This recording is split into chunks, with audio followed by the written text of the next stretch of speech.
Hello, সবাই কেমন আছো? আশা করবো খুব ভালো আছো। আমিও ভালো আছি। অফিসের পরে বেরিয়ে পড়লাম বহরমপুরের উদ্দেশ্যে। মাঝে কৃষ্ণনগরে দাঁড়িয়ে ডিনারটাও সেরে ফেললাম। কোথায় যাচ্ছ তুমি বেবি? কি করতে?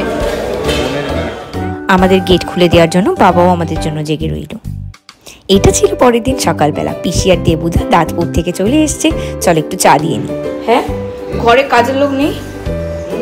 তাই তুমি কেন করছো? আর তুমি নিচতলা করবে না? চা। বাবাকে একটু বকাবকি করতে করতে সুপর্ণ উঠে গেল। চলো এবার রেডি হয়ে নি। আমি কখন রেডি হবি? যাবি না? নিজের বোনের বিয়েতে আমাকে পাঠিয়ে দিচ্ছিস। এই সাজটা ছিল আমার গায়ে হলুদের সকালবেলার সাজ। দেখে কিন্তু তোমরা বলো আমায় কেমন লাগছে। চলো আমরা সবাই রেডি, কিন্তু সুপর্ণ যাবে পরে। আমি, মামাম আর বাবা আমরা বেরিয়ে পড়বো। পিসি কোথায় যাচ্ছ এখন তুমি? ওই যে পুলকদের বাড়ি যাবো। তোমার ভাই একান্ত এখন লজে যাবো। একটা টোটো বুক করে বেরিয়ে পড়লাম বিয়ে বাড়ির জন্য সবাই মিলে। বহরমপুরে জানো তো প্রচুর ওষুধের দোকান আর মেডিকেল সেন্টার।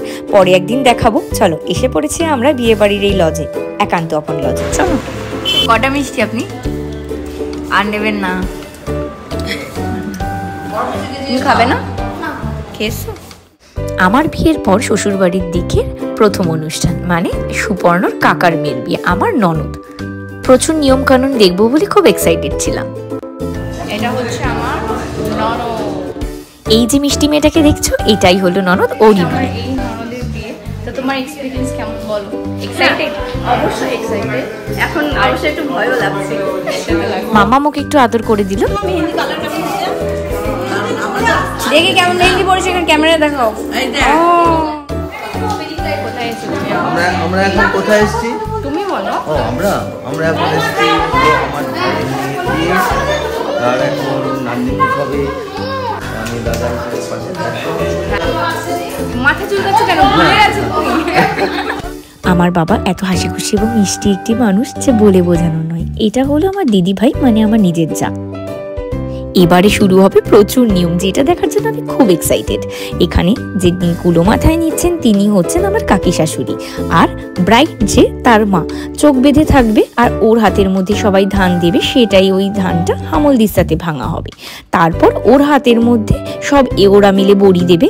ও আবার সেই বড়িটা কলা পাতায় দেবে। এই বলতে না বলতেই চলে এসছে ওর শ্বশুরবাড়ির লোকেরা গায়ে হলুদের তত্ত্ব নিয়ে। এরপরে এখানে আরেকটা নিয়ম, গায়ে হলুদের আগে সুতোর মধ্যে থেকে ওকে ড্যাঙাতে হবে, আবার ঢুকতে হবে সুতোর মধ্যে। এই করে 7 পাক ওকে ঘুরতে হবে। বাদে ঘুম থেকে উঠে চোখ মুখ ফুলিয়ে বোনের বিয়েতে এসছে। দাড়ি গো কিচ্ছু কাটেনি, চুল কাটেনি। বরটাকে যখন একা পেয়েছে ওকেই বা ছাড়বো কেন, ও একটু আমার সাথে ভিডিও করলো। আবার শুরু হলো নতুন একটা রিচুয়ালস। এখানে মাটির সরাগুলোকে ওকে পা দিয়ে চেপে ভেঙে আইবুড়ো নাম ঘুচাতে হবে। তারপর ওকে ওর বরের বাড়ির হলুদটা গায়ে ছড়ানো হবে। ব্যাস, সব রিচুয়ালস শেষ হওয়ার পর আমরা একটা টেবিলে জড়সড় হয়ে সবাই একসাথে খেতে বসলাম। এটাই তো মজা বলুন, বিয়ে বাড়ির সবাই একসাথে বসবো। চলুন, গরম গরম একটা বেগুনি দিয়ে গেল, যেটা টেস্ট ছিল অসাধারণ। ডাল, ভাত, পাঁচমিশালি তরকারি, মাছের ঝোল সব দিয়ে খেয়ে নিলাম। আবার দেখা হবে বিয়ে বাড়ির পার্ট 2 ভিডিও নিয়ে। সন্ধ্যেবেলায় কেমন সাজলাম দেখতে তো হবেই। Thank you for watching. Please ভালো লাগলে লাইক, কমেন্ট এন্ড সাবস্ক্রাইব করে দিও।